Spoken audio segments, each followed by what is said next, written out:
The Gooseberry site is very easy to see if you're coming towards it from the north.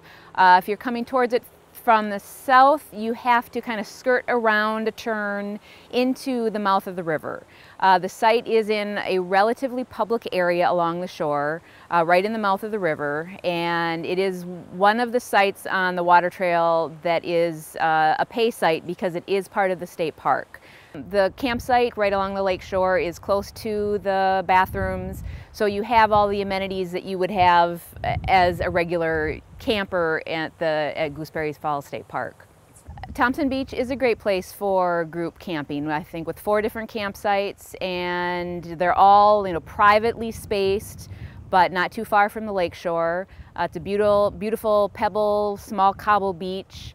That's the one thing to remember in Minnesota, that the beaches, unless you're on Park Point down in the Duluth area, beaches are not sand beaches. Beaches are rock beaches, sometimes ledges, and often cobbles and pebbles.